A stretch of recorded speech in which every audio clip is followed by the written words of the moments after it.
আসসালামু আলাইকুম। আল্লাহর অশেষ রহমতে আপনারা সবাই সুস্থ এবং ভালো আছেন। তো চলুন আজকে আমরা সূরা ফাতিহা নিয়ে কিছু আলোচনা করি। কেন সূরা ফাতিহা আল্লাহ তাআলা সৃষ্টি করেছেন, সূরা ফাতিহা কোরআনের প্রথম সূরা নাকি, এই বিষয়ে আমরা আলোচনা করব। তা ভিডিওটি শুরু করার আগে আমি বলছি, আমার ভিডিওটি যদি ভালো লাগে আমার চ্যানেলে লাইক, কমেন্ট, শেয়ার করে সাবস্ক্রাইব করে দেবেন এবং পাশে থাকবেন ও আমাদের জন্য দোয়া রাখবেন। তো চলুন কথা না বাড়িয়ে আমরা চলে যাই। সূরা ফাতিহা নাজিলের ধারাবাহিকতা তথা কোন সূরার পর নাজিল হয়েছে তা বিবেচনায় এটি পঞ্চম সূরা। এর আগে সূরা মুদাসসির ও পরে সূরা লাহাব নাজিল হয়েছে। বর্তমান কোরআন মাজিদের বিন্যাস অনুযায়ী এটি একেবারে পয়লা সূরা। শুরুতে আনার কারণ, এই সূরাতে অল্প কথাই তুলে ধরা হয়েছে পুরো কোরআনের নির্দেশ। সূরা ফাতিহা মানে শুরু, সূচনা, ভূমিকা। সূরা ফাতিহার তিনটি নাম আছে: ফাতিহাতুল কিতাব বা কোরআনের সূচনা, কেননা কোরআন মাজিদ শুরুই হয়েছে এ সূরা দিয়ে। উম্মুল কোরআন বা কোরআনের মূল, কেননা গোটা কোরআনের মূল মেসেজ এতে অল্প কথাই জায়গা পেয়েছে।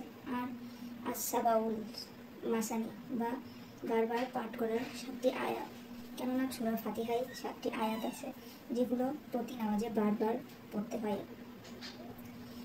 আল্লাহকে চেনা, তার প্রশংসা ও বরত্ব ঘোষণা করা 1, 2 কেবল তাই গোলামি করা, তার দুনিয়ায় হাত পাতা। 3 দিন রাত তার কাছে সঠিক পথের দিশা চাওয়া। সূরার শুরু ও শেষ সম্পর্ক কি? সূরার শুরুতে হিসেবে আল্লাহ তার কাজ বা দায়িত্বের কথা জানিয়েছেন, সেটা হলো বিশ্ব জগৎ পরিচালনা করা ও বান্দার প্রয়োজন মেটানো। আর শেষ ও বা বান্দা হিসেবে আমাদের দায়িত্ব ও কাজের কথা মনে করিয়ে দিয়েছেন, তা হলো কেবল তারই দাসত্ব করা। অন্য সূরার সঙ্গে সূরা ফাতিহার সম্পর্ক কি? সূরা ফাতিহার সম্পর্ক বিশেষ কোনো সূরার সঙ্গে নয়, বরং কোরআনের সবগুলো সূরার সঙ্গে এর কিছু না কিছু সম্পর্ক আছে। মূলত সূরা ফাতিহার পর বাকি যে 113টি সূরা, সেগুলো সূরা ফাতিহারই বিস্তারিত ব্যাখ্যা। এজন্যই নামাজে সূরা ফাতিহার সঙ্গে অন্য যে কোনো সূরা মিলিয়ে পড়তে হয়। কোরআন কিন্তু গতানুগতিক কোনো বই নয়। কোরআন হলো জীবনযাপনের প্রেসক্রিপশন। মানুষের এক এক দরকারে নেমে এসেছে এর এক এক সূরা। তো কোন দরকারে কি প্রেক্ষাপটে নাজিল হয়েছে এক একটা আয়াত, তার দলিল বলে শানে নজুল। প্রায় সবগুলো বিশুদ্ধ তাফসির ঘেটে ও সূরা ফাতিহার এরকম কোনো সন্ধান মেলেনি। বোঝাই যাচ্ছে সূরা ফাতিহা বিশেষ কোনো উপলক্ষ নিয়ে নাজিল হয়নি। ওটা বরং মহান রবের পক্ষ থেকে মুসলিম উম্মাহর জন্য এক বিস্ময়কর উপহার। তবে হ্যাঁ, সূরা ফাতিহা যখন নাজিল হয় তখনকার মক্কার চালচিত্র ঘাটাঘাটি করলে কিছু ব্যাপার বুঝতে পারা যায়। যেমন তখন পবিত্র কাবা ঘরের আশেপাশে বিস্তর মূর্তি পূজা হতো। সূরা ফাতিহায় আল্লাহ শুনিয়ে দিলেন তাওহীদের মর্মস্পর্শী ঘোষণা: আল্লাহ ছাড়া অন্য কারো ইবাদত চলবে না। মূর্তি তো দূরের কথা, অন্য কোনো বিশ্বাস বা মতবাদেরও পূজা করা যাবে না। আবার ইসলামের ছায়াতলে আসায় তখনকার মুশরিকরা মুসলিমদের উপর অকথ্য নির্যাতন চালাচ্ছিল। সূরা ফাতিহায় আল্লাহকে শোনালেন সান্ত্বনার বাণী: একটু সবুর করো, বিচার দিনে যার যা পাওনা সব মিটিয়ে দেওয়া হবে। আর শেষমেশ সরল পথ চাইতে বলার মাধ্যমে সমগ্র মুসলিম জাতিকে তিনি গেঁথে দিলেন একই সুতোয়। আমাদের তাই এটাই পরিচয়, প্রত্যেককে সরল পথের অনুসারী, ঐক্যবদ্ধ এক জাতি হওয়া।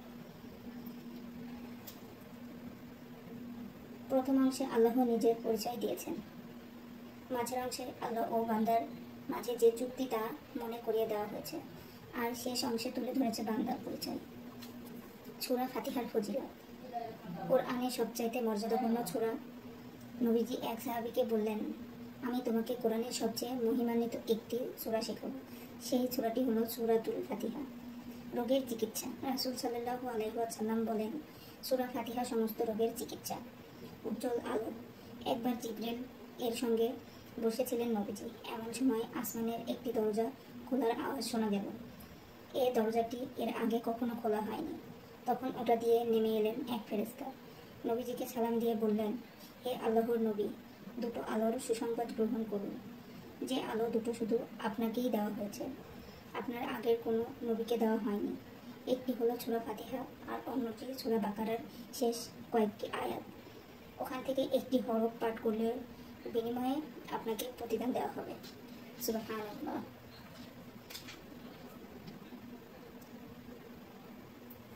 গতিপথ। বিশ্ব জগৎ নিয়ে আপনি যত বেশি চিন্তা ভাবনা করবেন, আল্লাহ তাআলাকে তত বেশি চিনতে পারবেন। আল্লাহর ক্ষমতা ও অনুগ্রহের স্বীকৃতি। আল্লাহ বিশ্ব জগতের অধিপতি, রাজাধিরাজ। এই বিশ্লেষণ শুধু তার বেলাতেই সাজে। তবে অসীম ক্ষমতার অধিকারী হলেও তিনি বান্দাদের বেলায় ভীষণ দয়াবান। প্রশংসা কেবল তারই। বিচার দিবসের সত্যায়ন। একমাত্র আল্লাহই এই বিশ্ব জগৎ সৃষ্টি করেছেন। তিনি তার বান্দাদের আলো বাতাস পানি যুগিয়ে যাচ্ছেন, আর তিনি কিয়ামতের দিন বান্দার সকল কাজের হিসেব বুঝে নেবেন। দাসত্বের ঘোষণা ও সাহায্য প্রার্থনা। মহামহিম এই রবের সামনে কেবল মানুষের মাথা নোয়াতে পারে, আর সাহায্য চাইতে পারে শুধু তারই কাছে। সঠিক পথের দিশা। তার কাছে সাহায্য চাইতে হবে, তিনি যেন আমাদেরকে সঠিক পথের দিশা দেন, সেই সাথে বিপদ থেকে যেন আমাদেরকে দূরে সরিয়ে রাখেন। সূরা ফাতিহায় গোটা মানব জাতিকে 3 দলে ভাগ করা হয়েছে। 1, সঠিক পথ প্রাপ্ত, এদের জ্ঞান আছে ও সে অনুযায়ী কাজও করে, নবী, রাসূল, সিদ্দিকী, শহীদ ও সৎ বান্দাগণ। 2, আল্লাহর গজব প্রাপ্ত, জ্ঞান আছে ঠিকই কিন্তু সে অনুযায়ী কাজ করে না, ইহুদিরা এ দলের আওতায়। 3, পথভ্রষ্ট, এরা টুকটাক ধর্মকর্ম করে কিন্তু সেটা জ্ঞানের ভিত্তিতে নয়, মানে আমল আছে কিন্তু ইলম নেই। পথভ্রষ্টদের সবচেয়ে ভালো উদাহরণ খ্রিস্টানরা। কোরআনে আল্লাহ অসংখ্য ঘটনার মাধ্যমে বারবার আমাদের সামনে এই 3টি দলের পরিচয় স্পষ্ট করেছেন। এখন আমাদের কাজ হলো সেসব ঘটনা গভীরভাবে ভেবে দেখা। আমাদের মাধ্যমেও অভিশপ্ত ইহুদিদের স্বভাব ঢুকে পড়ছে কিনা। খ্রিস্টানদের মতো আমরাও ইলম ছাড়াই আমল করে নিজেকে কামেল ভাবছি কিনা, এসব খতিয়ে দেখা।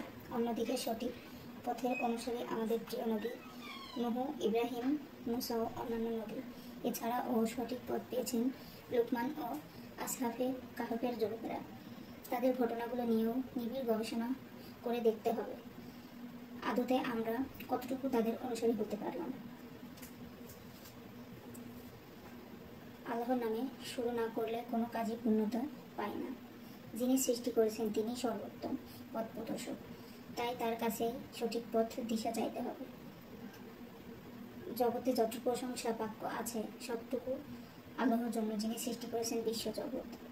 সমস্ত সৃষ্টির প্রতি তার অফুরান ভালোবাসা। ভালোবাসেন বলে বান্দা যাচ্ছে তাই করবে তা নয়, বিচার দিনে অন্যায় কাজের শাস্তিও দেবেন তিনি। তাকে রব হিসেবে চেনার পর প্রথম কাজ তার দাসত্ব করা, অনুসরণ করা, যাই পূর্বসূরীদের যারা সঠিক পথের অনুসারী ছিলেন। জ্ঞান থাকা সত্ত্বেও যারা বিপদে গেছে তথা ইহুদিরা, তাদের অনুসরণ নয়।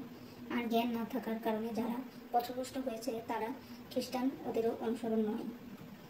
বিসমিল্লাহ কথাটি শুনতে খুব ছোট কিন্তু ভীষণ পাওয়ারফুল। এটা আপনাকে সরাসরি আল্লাহ তাআলার সঙ্গে নেটওয়ার্কিং করিয়ে দেয়। কোনো কাজের শুরুতে বিসমিল্লাহ বলা মানে কাজটি এখন আর আপনার একার নয়, বরং আপনার সাহায্যে এগিয়ে আসবেন আল্লাহ নিজেই। তখন বসে না থেকে এগিয়ে আসবেন ফেরেশতাগণ। এখানেই শেষ নয়, বিশ্ব জগতের সব কিছু আপনার কাজটি বেগবান উঠবে তৎপর। এছাড়া বিসমিল্লাহ বলে কোনো সাধারণ দুনিয়াবি কাজ শুরু করলেও তা নেক আমলের খাতায় জমা হতে থাকবে। সুবহানাল্লাহ। সূরা ফাতিহা আমাদেরকে দোয়ার আদব শেখায়। বান্দা যখন দোয়া করবে তখন শুরুতে তার দয়ালু রব ও মালিকের প্রশংসা করবে, তার সুন্দর সুন্দর নাম ধরে ডেকে ডেকে তার কাছে চাইবে, তাকে ডাকবে ভয় আর আশা নিয়ে। দোয়াতে শুধু ভালো বিষয়গুলোই চাইবে না, মন্দ জিনিস থেকে মুক্তি পাওয়ার জন্য দোয়া করবেন। সূরা ফাতিহায় আমাদেরকে সঠিক পথ চাইতে বলা হয়েছে। এখন সঠিক পথ মানেটা কি আসলে? সহজ উত্তর ইসলাম, কিন্তু এর অন্য একটি দিকও আছে। সঠিক পথ মানে সকল ব্যাপারে সঠিক সিদ্ধান্ত নেবার ক্ষমতা। ধরুন আপনি একটা কিছু করতে গিয়ে বেশ খটকায় পড়ে গেছেন, কাজটা করা ঠিক হবে কি হবে না ভাবতে ভাবতে দিশেহারা। ওই সময় আমাকে সঠিক পথ দেখাও, এই ছোট্ট দোয়াটি আপনার জন্য আধার রাতে মাশাল হয়ে হাজির হবে। আপনি পরিষ্কার বুঝতে পারবেন কাজটা করা আদৌ ঠিক হচ্ছে কিনা। তাই যে কোনো সিদ্ধান্ত নেবার আগে একবার হলে পড়ে নিন সূরা ফাতিহা। আল্লাহ শব্দটি এসেছে ইলাহ থেকে। ইলাহ মানে এমন এক সত্তা যার দাসত্ব করে সবকিছু এবং যার ইবাদত করছে সমস্ত সৃষ্টি। আল্লাহ কিছু শব্দ জানতেই হয়। আল্লাহ, রহমান, রাহিম, ইবাদত। রহমান ও রাহিম দুটো শব্দই রেহিম থেকে এসেছে। রেহিম মানে মায়ের গর্ভ। মা তার গর্ভে ধরন বলেই সন্তানকে এত ভালোবাসেন। সেখান থেকেই শব্দ দুটোর অর্থ দয়া, করুণা, ভালোবাসা। তবে রহমান বলতে সাধারণ অর্থে ভালোবাসা বোঝায়, যেটা কোনো স্থায়ী ও সকল সৃষ্টির জন্য। আব্দুল্লাহ ইবনু আব্বাস বলেন, আল্লাহ তাআলা রহমান নামটি এই দুনিয়ার বেলায় প্রয়োজন। তার মানে দুনিয়াতে তিনি কাউকেই তার করুণা থেকে দূরে ঠেলে দেন না। একজন মুমিনকে যেমন দেন বাতাস, অক্সিজেন, খাবার বা পানি, একজন কাফিরকেও তিনি এসব নিয়ামত ভোগ করবার সুযোগ দেন। কিন্তু পরকালে তিনি তার রহমান গুণটি প্রকাশ করবেন না। মানে অবাধ্য কাফির মুশরিকদের জন্য সেদিন তার কোনো দয়া, ভালোবাসার ছিটেফোঁটাও থাকবে না। আল্লাহু আকবার। রাহিম বলতে বিশেষ রকমের ভালোবাসা বোঝায়, যেটা চিরস্থায়ী ও কেবল মুমিন বান্দার জন্য। আব্দুল্লাহ ইবনু আব্বাস বলেন, আল্লাহ তাআলার রহিম নামটি পরকালের বেলায় প্রয়োজ্য। তার মানে পরকালে কেবল মুমিন বান্দারাই তার করুণা ও ভালোবাসা পেয়ে ধন্য হবেন। ইবাদত মানে আনুগত্য করা। শুধু আনুগত্য নয়, বরং অতি বিনয় ও ভক্তির সাথে আনুগত্য। আল্লাহ যা করতে বলবেন বিনা বাক্যে তা মেনে নেওয়াকেই সত্যিকারের ইবাদত বলে। নবীজি বলেছেন, সৃষ্টিকুলের উপর আল্লাহর শ্রেষ্ঠত্ব যেমন, সকল কথার উপর আল্লাহর বাণীর শ্রেষ্ঠত্ব তেমন। নবীজি বলেছেন, আল্লাহ এই কিতাবের ভিত্তিতে কিছু লোকের উত্থান ঘটাবেন, আর এরই ভিত্তিতে অন্যদের পতন ঘটাবেন। নবীজি আরও বলেছেন, কোরআনকে সঙ্গে দেওয়ার ব্যক্তিকে বলা হবে, পড়ো আর উপরে ওঠো। দুনিয়ায় তুমি যেভাবে ধীর স্থিরভাবে তিলাওয়াত করতে, সেভাবে তিলাওয়াত করো। তুমি সর্বশেষ যে আয়াত পাঠ করবে, সেখানেই হবে তোমার ঠিকানা। তাই কোরআনকে বানাতে হবে আমাদের সবচেয়ে আপন। ফিকে হয়ে যাওয়া সম্পর্কে করতে হবে সতেজ। কোরআনের সঙ্গে আমাদের নড়বড়ে সম্পর্ককে কিভাবে আরও মজবুত করা যায়, সে ব্যাপারে কয়েকটি পরামর্শ উল্লেখ করছি। এগুলো মেনে চললে কোরআন আমাদের হৃদয়ে জায়গা করে নেবে ইনশাআল্লাহ। কোরআনকে জানা ও তাদাব্বুর করা। প্রথমত কোরআনের সাথে সম্পর্ক গড়ে তোলার জন্য কোরআনকে জানতে হবে, কোরআন বোঝার প্রতি মনোযোগী হতে হবে। কোরআন নিয়ে চিন্তাভাবনা করার ব্যাপারে আল্লাহ তাআলা বলেছেন, এটি বরকতময় কিতাব যা আমি তোমার কাছে নাজিল করেছি, যাতে এর বর্তমানগুলো নিয়ে মানুষ গভীরভাবে চিন্তা ভাবনা করে এবং বিবেকবান লোকেরা সেগুলো স্মরণ রাখে। আল্লাহ তাআলা আরও বলেছেন, তারা কি কোরআনের ব্যাপারে গভীরভাবে চিন্তা ভাবনা করে না? এটি যদি আল্লাহ ছাড়া অন্য কারো কাছ থেকে আসতো, তাহলে তারা এর মধ্যে পরস্পর বিরোধী অনেক বিষয় দেখতে পেত। সুতরাং কোরআনের আয়াতগুলো নিয়ে আমাদেরকে গভীর চিন্তা ভাবনা করতে হবে। কোরআন বোঝার জন্য তাফসীর অধ্যয়ন করতে হবে। প্রত্যেক আয়াতের পেছনে যে মহান শিক্ষা, নির্দেশনা ও হিকমত লুকিয়ে আছে সেগুলো জানতে হবে। তাহলে কোরআনের সাথে আমাদের গুণে ধরা সম্পর্ক মজবুত হবে ইনশাআল্লাহ। তিলাওয়াত করা এবং মুখস্থ করা। কোরআন তিলাওয়াত করা একটি ইবাদত। এর প্রতিটি হরফের জন্য আল্লাহ তাআলা আমাদের নেকি দেন। আব্দুল্লাহ ইবনু মাসউদ থেকে বর্ণিত, নবীজি বলেছেন, যে ব্যক্তি কোরআনের একটি অক্ষর পড়বে তার জন্য একটি সওয়াব রয়েছে, আর প্রতিটি সওয়াব 10 গুণ বৃদ্ধি করা হবে। সুবহানাল্লাহ। তিলাওয়াতের পাশাপাশি কোরআনের নির্দিষ্ট অংশ মুখস্থ করাও গুরুত্বপূর্ণ। এটি আমাদের নামাজের জন্য এবং জীবনের বিভিন্ন ক্ষেত্রে কোরআনের আলোকে পথ চলার জন্য সহায়ক। তিলাওয়াতের সময় আদব মেনে চলব কিভাবে আমরা? কোরআন তিলাওয়াতের সময় কিছু বিশেষ আদব, যা শিষ্টাচার রয়েছে, যা পালন করলে তিলাওয়াত অধিকতর ফজিলতপূর্ণ ও হৃদয়গ্রাহী হয়। কোরআন তিলাওয়াতের কিছু আদব: পবিত্র থাকা, তিলাওয়াত করার আগে ওযু করা, শরীর, পোশাক ও তিলাওয়াতের স্থান পরিষ্কার রাখা, নাপাক অবস্থায় তিলাওয়াত থেকে বিরত থাকা।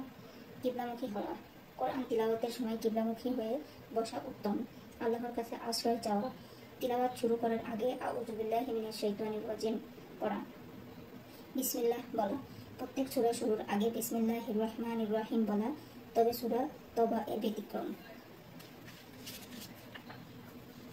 শুদ্ধভাবে পড়া, তাজবিদ সহকারে শুদ্ধভাবে এবং অর্থ বুঝে তিলাওয়াত করা। উচ্চারণের ভুল হলে অর্থ বিকৃত হতে পারে, তাই সতর্ক থাকা জরুরি। ধীরে ধীরে পড়া, কোরআন ধীরে ধীরে সুন্দর সুরে এবং মনোযোগ সহকারে তিলাওয়াত করা।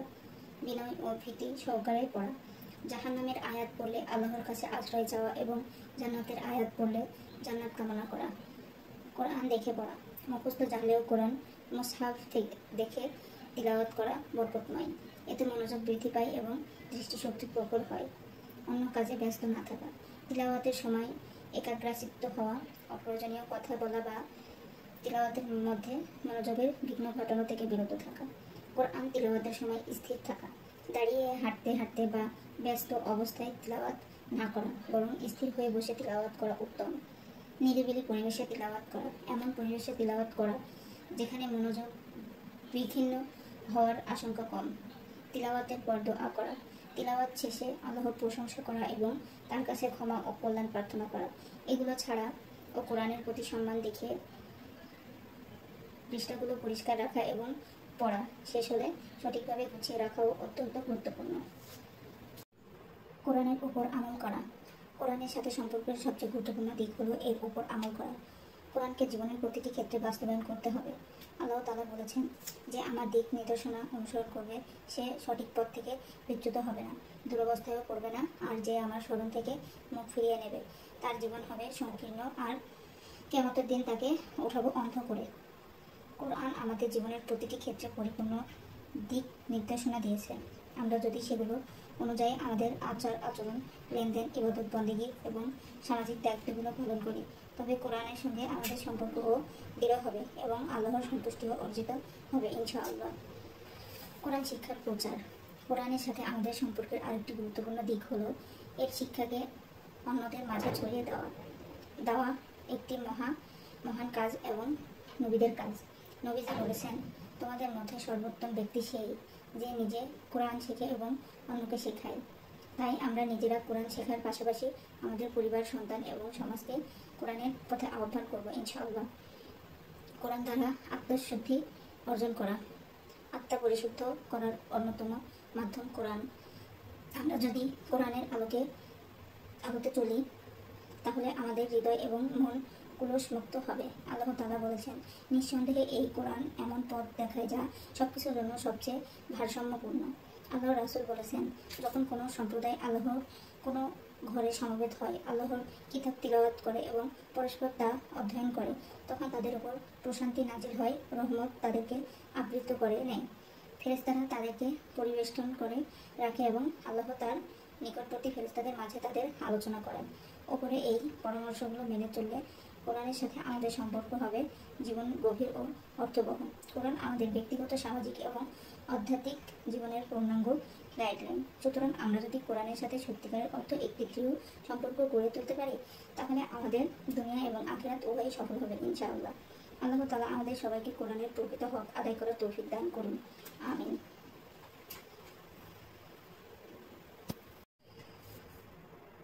কোরআন বোঝার মূলনীতি। কোরআন মানব জাতির জন্য আল্লাহ তাআলার সর্বশেষ ও চূড়ান্ত বাণী। এটি এমন এক কিতাব যা মানুষকে তার জীবন পরিচালনা করার জন্য পূর্ণাঙ্গ দিক নির্দেশনা দেয়। তবে কোরআন বোঝার জন্য নির্দিষ্ট কিছু মূলনীতি বা নীতিমালা অনুসরণ করা অপরিহার্য, কারণ ভুল ব্যাখ্যা কোরআনের প্রকৃত অর্থ থেকে দূরে সরিয়ে দিতে পারে এবং বিপদগামিতার কারণ হতে পারে। এখানে কোরআনের বোঝার গুরুত্বপূর্ণ কিছু বলবো। নিয়তের বিশুদ্ধতা। কোরআন বোঝার প্রথম ও প্রধান শর্ত হলো পাঠকের নিয়ত বিশুদ্ধ হওয়া।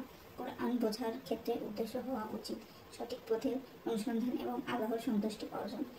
জ্ঞান অর্জনকে আত্মপ্রচার কিংবা বিতর্কের হাতিয়ার বানানো কখনোই গ্রহণযোগ্য নয়।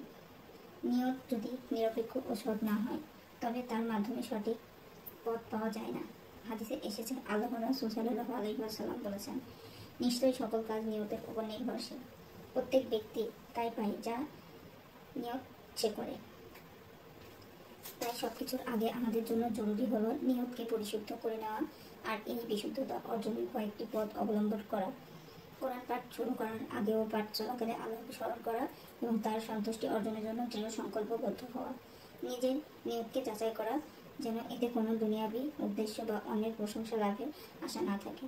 নিয়তে যদি কোনো ভুল উদ্দেশ্য মিশে যায় তবে তওবা করে আল্লাহর কাছে ক্ষমা চাওয়া এবং নিয়ত সংশোধন করে নেওয়া। এই পর্যন্তই। সবাই ভালো থাকবেন, সুস্থ থাকবেন। আসসালামু আলাইকুম।